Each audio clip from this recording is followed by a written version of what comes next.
Dr. Charlene Prather is a gastroenterologist and associate professor of internal medicine at St. Louis University. She understands why diagnosing irritable bowel syndrome may be difficult. Physicians really like to make specific diagnoses that they feel very comfortable with. For instance, if there's a problem with the heart, they may see an EKG abnormality, or there might be a chest x-ray abnormality. We don't have a diagnostic test that tells us that someone has IBS. So there are many physicians and other practitioners who just aren't comfortable with making the diagnosis. Not only are there no precise tests that can pinpoint the existence of IBS, but its cause and symptoms may vary with each person as well. Okay.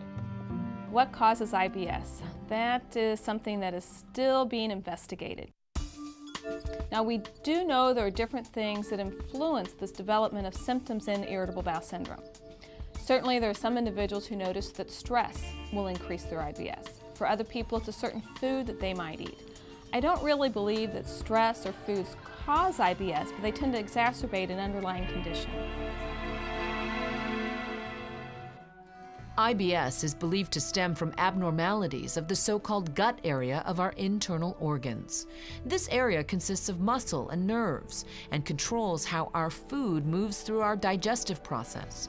Problems at the nerve level here can be affected by IBS, causing great discomfort or pain.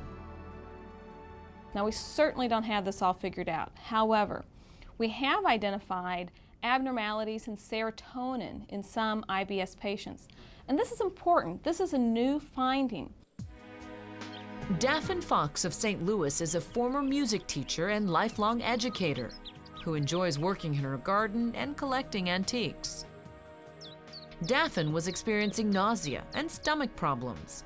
It took more than a year to get properly diagnosed. Irritable bowel syndrome typically affects women from their late teens to their mid-40s. Since Daphne was outside of that range when her symptoms occurred, doctors needed to rule out more serious illness. I went to a gastroenterologist whom I really like, who had helped me with very minor things, and he's the one who began to think it was cancer. He thought it was colon cancer, and did several tests and found out that that wasn't what it was, and then sent me to a pancreatic specialist because they began to believe that it was pancreatic cancer. Okay. These are your electrolytes, which look quite good. Oh, that's good, isn't it? Of course. Okay. Yes. Fortunately for Daphne, her diagnosis of IBS is not life-threatening. But the illness itself can be life-altering. I couldn't leave the house for days because of that. It changes one's life totally. With irritable bowel syndrome, there are different presentations that patients may have. There are some patients who may have a diarrhea predominant sort of symptom pattern. For instance, when these individuals eat, they may have to rush to the bathroom right away. There's another group of individuals that have great difficulty in even having a bowel movement. We call this a constipation predominant group of irritable bowel syndrome. And then there's another group of individuals that really alternate between the two. They may have a period where they're constipated, and then suddenly they have diarrhea that they just can't stop. Maria Lynch began experiencing the typical symptoms of IBS 20 years ago. When I was a teenager, I had a lot of stomach aches, but I really didn't know it was a problem. I just thought it was my nerves, basically. Nervous stomach, starting high school. Through high school and into college, she also learned to deal with the consequences of IBS. When I was in college, we'd go out to nightclubs. If I had a stomach ache, I'd be gone for like an hour, and my girlfriends would be like, "Did you meet someone?" I said, "No." As Maria grew older, life became more stressful, which made her condition even worse.